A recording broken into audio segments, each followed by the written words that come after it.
Catherine Morrison had been raised in the small town of Willow Creek, Ohio, and barely had time to celebrate her promotion to loan manager at the local First Community Bank before facing the mountain of paperwork on her desk. The warm autumn sunlight streaming through the window contrasted with the bank's cold air conditioning. She smiled naturally when she saw the message from David during her lunch break. "Looking forward to dinner tonight. I have something important to talk about. Love you." Catherine felt her heart race. After 2 years of dating, David might finally be asking the question. But her smile quickly faded. Just thinking about how her family would react to the news made her stomach feel heavy. After finishing work, she stopped by her parents' house and heard the usual commotion as she approached. "Nobody understands my talent. My music doesn't fit in this town." Catherine sighed.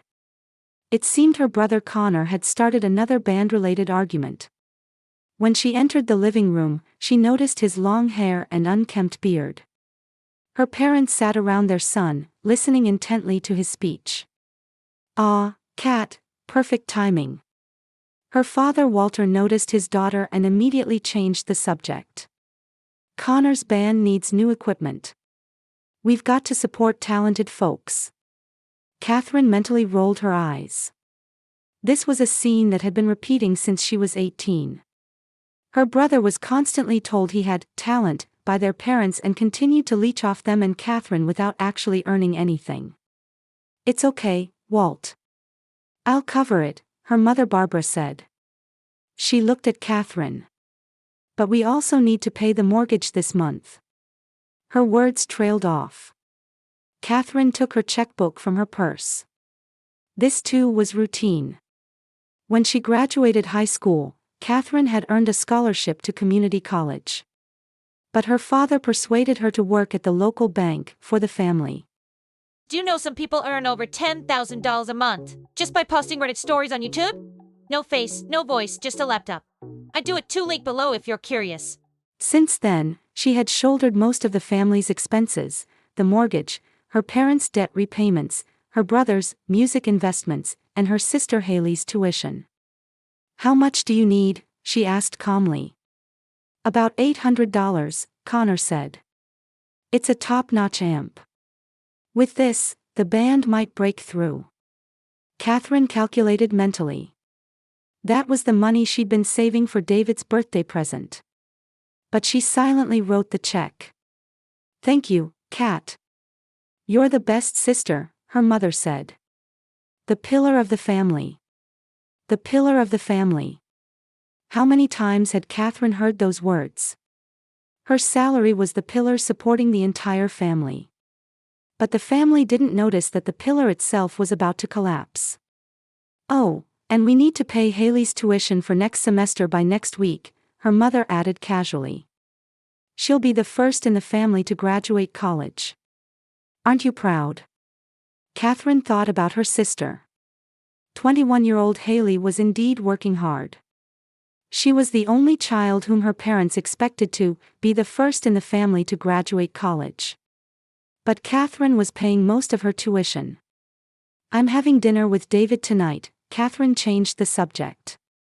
"He says he has something important to talk about." "I hope it's not about marriage," her mother frowned. "You're still young. And Haley's education takes priority right now." "Kat, you're the responsible one in this family," her father said gravely. "Don't forget that family comes first." Catherine just nodded. Since childhood, she had been taught to be a good daughter. That meant always meeting family demands and putting her own desires second. David had been encouraging her to question those values, but it wasn't easy to change the family first belief that had been ingrained for 18 years. As she was leaving, Catherine took a deep breath in her car. Tonight, if David proposed, she would say yes. And for the first time, she would choose her own life. Guilt about her family would always be part of her heart, but she had the right to be happy too. Even if her family couldn't understand that. She started the engine and headed to David's apartment. Under the soft lighting of an Italian restaurant, David raised his wine glass. To our future. His gentle eyes were filled with certainty and love. Catherine felt her hand trembling as she clinked her glass against his. As expected, toward the end of dinner, David took out a small blue velvet box and got down on one knee. Tears streamed down her cheeks. Each of his words echoed in her heart. "Catherine Morrison, will you share your life with me?" "Yes," she answered without hesitation. In that moment, she discovered for the first time what true happiness felt like.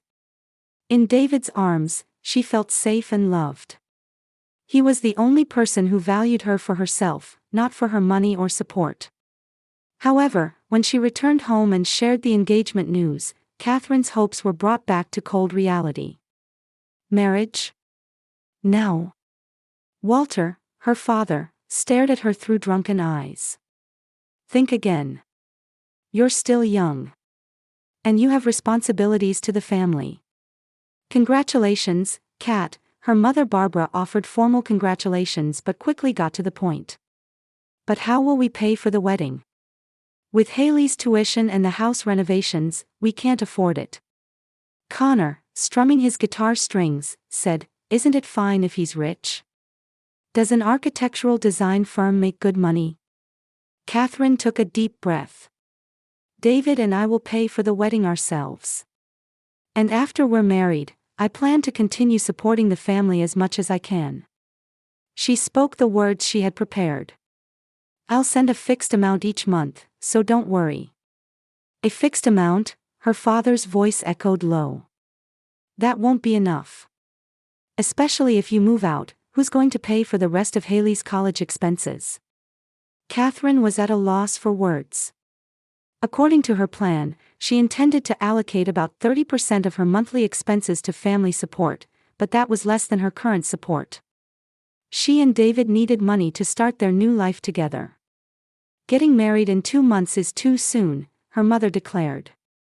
"You should at least postpone until next year and save money in the meantime."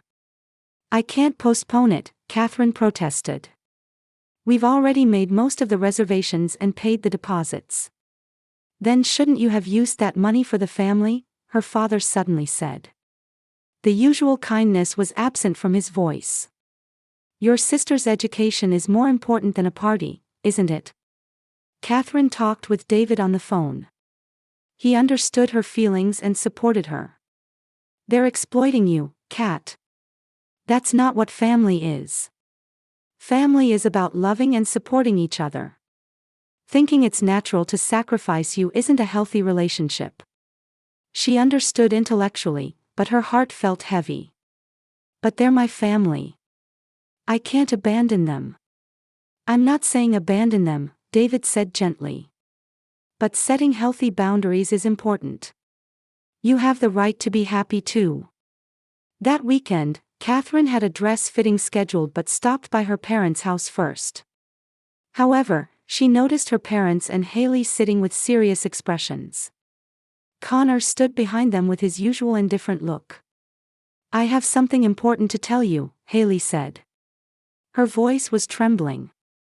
"I don't have enough money for tuition. I might not be able to go next semester.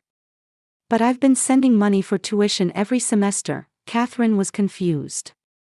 "The tuition went up," Haley said apologetically. "And the textbooks." Her father interrupted.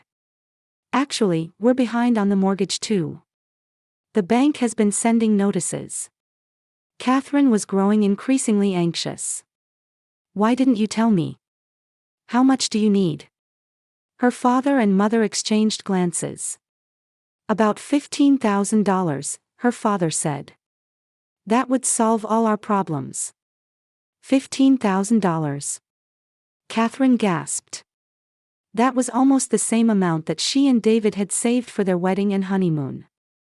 "We have no one else but you, Kat," her mother's eyes were moist. "You're the pillar of the family." Catherine's mind was in turmoil. "Let me think about it," she finally said. On her way out, passing by her father's study, she was drawn to an open drawer. It contained numerous collection notices and what appeared to be letters from loan sharks. Confused, she began examining them. Opening the envelopes with her thumb, she discovered evidence that her father had accumulated substantial gambling debts over the years. More shockingly, it seemed that much of her financial support had been used to repay gambling debts. And the investments in Connor's band activities had actually been used for debt repayments.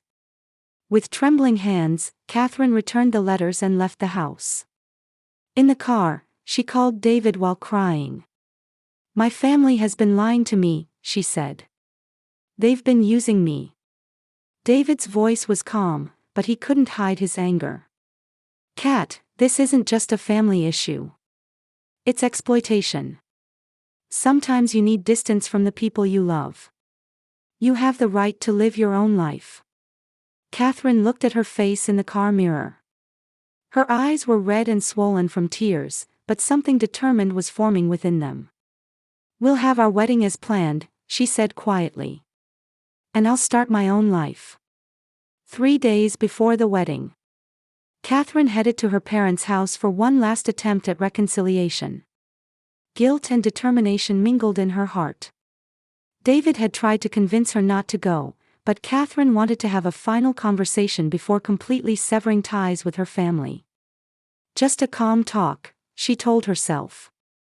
"I'll tell them I'll support them as much as I can after the marriage. But they need to understand that I have the right to be happy too." The gentle April sunshine illuminated the small house where she had grown up. This house, which once felt warm, now seemed to hide some dark secret. Catherine opened the door and entered. As she stepped into the living room, she stopped in her tracks. Besides her parents, 2 unfamiliar men were seated. They were middle-aged, wearing cheap suits, and had the unmistakable air of debt collectors. The atmosphere was tense and oppressive. "Kat, you finally made it," her father acted unnaturally cheerful. His eyes were bloodshot, and his shirt was wrinkled. "We were just discussing some business with these gentlemen." Catherine sensed the situation and quietly asked, "What happened?" "Nothing, nothing," her father waved his hand. "Just talking about investments." "They were just leaving, right?" The 2 men stood up and looked Catherine up and down. 48 hours, Walter. "We can't wait any longer," the taller man said. After they left, the atmosphere in the room changed. Her mother collapsed onto the sofa and began crying quietly. Her father stood by the window, staring outside. "Who were they?" Catherine asked. "What's going on?" "None of your business," her father said. But his voice lacked strength. "Stop lying to me," Catherine said quietly but firmly. "I'm not a child anymore. I've been supporting the family for years. I have the right to know the truth." Her mother looked up. "Walt, you should tell her.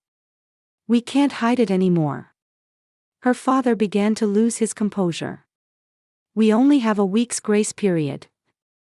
"We don't have that kind of money anywhere," he suddenly shouted. His face was distorted with anger and fear. "What are you talking about?" Catherine was confused. "Debt," her mother said, crying. "Your father borrowed a large sum from loan sharks. We can't pay it back, they're threatening us." "How much?" Catherine's voice was trembling. "Over $40,000, her father answered quietly. Catherine gasped. That was equivalent to her annual salary. "How could you?" "It's my fault," her mother suddenly said. "I spent too much on shopping, and the investments in Connor's band failed. We'll lose this house," her mother continued crying. "Haley will have to quit college. If we had your wedding money, we could make the initial repayment," her father said. His eyes locked with Catherine's. "The whole family will be homeless for the sake of a mere wedding." Catherine answered with a trembling voice. "But everything's ready. There will be cancellation fees." And what?" Her father's eyes grew stern. "And this is an important day for David and me," she summoned her courage to say. "We've planned and saved for this day. Because of your selfishness, the entire family will be ruined, her father's voice echoed through the room. Something within Catherine collapsed at his words, and simultaneously, something new was born. She slowly stood up. It's not my fault that you created this debt, she raised her voice for the first time. I've been sacrificing for the family all along. I gave up college. I could hardly save anything for myself. But I've reached my limit. Her father's face turned bright red. We didn't have these problems when you were living at home. Everything started going wrong when you said you were leaving. Her mother interjected. Kat, you're the pillar of the family. You should sacrifice for the family. We have no one else to rely on. Those words were sweet and seductive, but they no longer affected Catherine. I won't be a sacrifice anymore, Catherine said quietly but with strong determination. I have the right to start a new life with David. I will get married. And I will support you as much as I can, but I can't sacrifice everything anymore. Silence dominated the room. In her father's eyes, Catherine saw something she had never seen before. It was something dark and dangerous, beyond anger. I see, her father finally said. Wait here. He left the room. Her mother sat on the sofa, covering her face with her hands. Connor and Haley came out from the kitchen, standing with expressions of fear and confusion. A few minutes later, the living room door opened again. Catherine turned and froze. Her father had returned with a shotgun in his hands. Dad, what are you doing? Catherine was paralyzed with fear. Walter, stop, her mother screamed, but her father wouldn't listen. He pointed the gun at Catherine, his hands shaking. You betrayed the family, her father's voice was low and dangerously resonant. Tears welled in his eyes. You have a duty to save the family. Dad, calm down, Catherine raised both hands. Put the gun down. Let's talk. Talking is over, her father shouted. You should sacrifice yourself for the family. He gripped the shotgun more tightly. Cancel the wedding and use the money for the family. That's your duty. The room fell completely silent. Connor and Haley were frozen against the wall in terror. Her mother continued crying. Catherine, although trembling, slowly stood up. Her heart was filled with fear, but beneath it was a firm resolve. Stop it, she said quietly. You're not family. Family loves and supports each other. Family wishes for each other's happiness. But you're trying to take everything away from me. Her father's hand shook. What do you think will happen to us if you leave? That's your problem, Catherine summoned her courage to say. Her voice trembled, but her eyes were resolute. I am no longer the solution. She slowly backed away toward the door. Her father didn't lower the shotgun, keeping it aimed at Catherine until she opened the door. If you leave, never come back, her father said in a low voice. You are no longer my daughter. Catherine took one last look at her family. Her mother continued crying, Connor was expressionless. Haley's eyes reflected fear and confusion. Goodbye, Catherine said. Then she ran outside. With trembling hands, she somehow managed to open the car door and start the engine. Looking in the rearview mirror, she saw her father standing at the entrance of the house. He was still holding the shotgun. Catherine drove away, leaving her childhood home behind. With tears blurring her vision, she headed for David's apartment. On a Sunday afternoon, early summer sunshine bathed the garden of Catherine and David's new home. They were tending to a flower bed in their small front yard, enclosed by a white picket fence. When David kissed Catherine's cheek, leaving a dirt mark, she laughed from her heart. 3 months into their marriage, she was finally beginning to feel true happiness. Their wedding had been small but warm.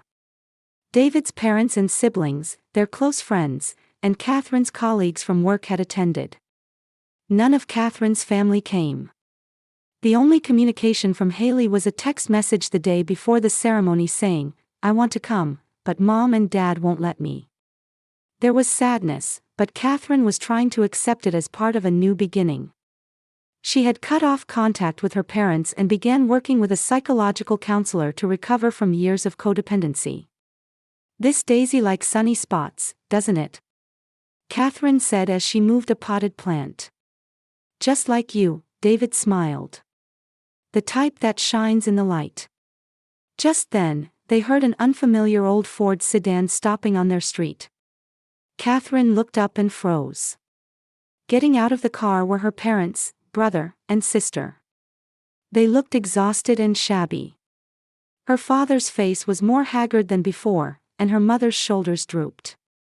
Connor's long hair looked unclean, and Haley stared at the ground in embarrassment. "Should I send them away?" David whispered. His voice contained anger. He couldn't forget the image of Catherine rushing to his apartment that night, sobbing uncontrollably. Catherine took a deep breath. "No. I'll hear what they have to say. But they're not coming inside." She slowly stood up and walked to the small garden gate. David stood with his arms crossed, slightly behind her. His presence gave her courage. "What do you want?" Catherine asked coldly. Her heart was pounding. "Cat." Her mother began to speak, but her father grabbed her arm to stop her. "We lost the house," her father muttered. His eyes were bloodshot, clearly affected by alcohol.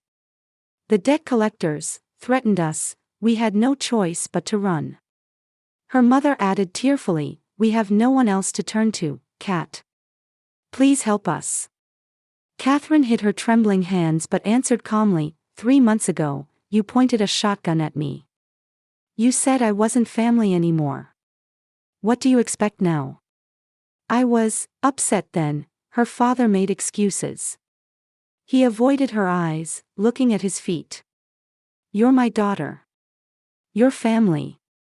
Isn't family supposed to help each other? You're teaching me about family." Catherine smiled. It wasn't a warm smile but one filled with sadness and determination. "All you taught me was that family is a one-sided exploitative relationship." Connor stepped forward. "We're really in trouble, Cat. We've been sleeping in the car. Haley had to quit college." Haley was crying quietly. "It's not my fault," she said in a small voice. "Dad's debts." "Shut up," her father shouted. Catherine looked at Haley. Her sister's eyes reflected fear and desperation. For the first time, Catherine realized that she too was a victim. After a long silence, Catherine made her decision. Holding David's hand, she gathered her courage and said, "You can't come inside. But I'll offer you options." She confronted her father directly. "First, reveal all the details of your debts. No secrets. Second, you will undergo treatment for alcohol and gambling addiction. Third, Connor and Haley will find jobs within a week. Fourth, everyone will participate in family counseling. These are my conditions." Her father displayed his anger. "I don't have to take orders from you." His face reddened again, beginning to regain his intimidating demeanor. "Then leave," Catherine said firmly. She wasn't afraid anymore. "These are my conditions. Let me know your answer by tomorrow. If you accept, I'll arrange a safe apartment for 2 months only. During that time, become self-sufficient." Her mother pleaded tearfully, "Cat, we're family. Blood-related family." Those words would have broken the old Catherine, but not anymore. "Real family respects each other and builds healthy relationships," Catherine answered quietly. "I will provide financial support, but I won't continue the codependency. I'll help you become self-sufficient. But I will never allow exploitation again." Her father was trembling with anger, but another emotion appeared in his eyes. It was fear. He was beginning to understand that he could no longer intimidate his daughter. "I'll think about it," he finally said. "I'll come to hear your answer at this time tomorrow," Catherine said calmly. "Until then, I recommend staying at a motel in town. I'll pay for it." She took cash from her wallet and handed it to Haley. As the family returned to their car, Haley momentarily stopped and looked at Catherine. "Thank you," she said softly. "I know you're right." Catherine nodded slightly. Her sister's words lit a small hope in her heart. At least for Haley, there might still be a chance for salvation. After the car left, David embraced Catherine. "Are you okay?" Catherine took a deep breath. There were tears in her eyes, but her voice was strong. "I'm okay. I won't abandon them. But if they don't change, there's no place for them in my life." As she returned to the house with David, she felt her own growth. 3 months ago, she had sought approval from her family and thought it was her duty to meet their demands. Now she knew that her worth wasn't determined by her sacrifices for her family. To understand what a true family is, she first needed to be free from a false one. And finally, she had gained that freedom. In a bright cafe with spring sunlight streaming through the windows, Catherine watched her sister Haley with a gentle smile. Their weekly lunch had become a new habit. "My scholarship came through," Haley happily reported. "I can go back to school next semester." "Congratulations," Catherine said sincerely. "I know you'll succeed." It had been a year since that day. Family relationships had completely changed. At first, her father refused to accept Catherine's conditions, but having no other options, he eventually gave in. Catherine hired a financial advisor and a lawyer to organize her parents' debts. She arranged an apartment for 2 months and set up addiction treatment and employment support programs. The first few weeks were rough. Her father tried to abandon treatment several times, and her mother couldn't break free from her shopping addiction. Connor was reluctant to job hunt. But Catherine remained firm. She held weekly family meetings to check progress. She had made it clear that support would be cut off if they didn't meet the conditions. The turning point came when her father acknowledged his problems in an addiction group for the first time. "I had sunk so low that I lost my daughter," he confessed, as Haley later told Catherine. From that day, changes began to appear gradually. Her father continued his sobriety and started working as a small-time repairman, using his construction site experience. Her mother found a part-time job and began facing her spending habits. Surprisingly, Connor found a way to use his musical talent, starting to teach guitar at a local music school. And Haley was balancing her studies and work. "Mom and Dad said they'll come to dinner at your house this weekend," Haley said while drinking her coffee. "Dad seems very nervous." Catherine smiled gently. This would be the first time she had invited her parents to dinner at her and David's house. Previously, they had always met in neutral places like cafes or restaurants. This was a big step. "David said he'll make his special lasagna," Catherine said. "You and Connor should come too." Of course, Haley's face brightened. "So, what about the baby news? When will you tell the family?" Catherine gently touched her slightly swollen belly. "At the next dinner. I think it's the right timing." On her way home, Catherine reflected on the changes of the past year. Her parents and siblings were renting a small house and leading independent lives. Not perfect yet, but the family had taken the first steps toward building a healthy relationship. And above all, she herself had changed. She no longer needed to bear the burden of being the family pillar alone. She had found her value not in sacrifice or service, but in her dignity as a human being. When she arrived home, David was working in the garden. He looked up and gazed at Catherine. "How was it?" "Good," she answered, embraced in her husband's arms. "They've changed. I've changed too." Catherine looked up at the sky. What she was picturing in her mind was the meaning of family she wanted to convey to the child soon to be born. Not dependence or exploitation, but a relationship where people respect each other and rejoice in each other's growth. Freed from years of codependency, she understood the meaning of a healthy family for the first time. And through this new life, she would pass on a different form of family to the next generation. What do you think family is? Catherine suddenly asked David. David smiled and answered, a place of love and respect. A place where you can be yourself. Yes, Catherine nodded gently. That's the kind of family I want to give our child. She finally understood. True family isn't about blood ties, but heart connections. And now, she was beginning to create that true family.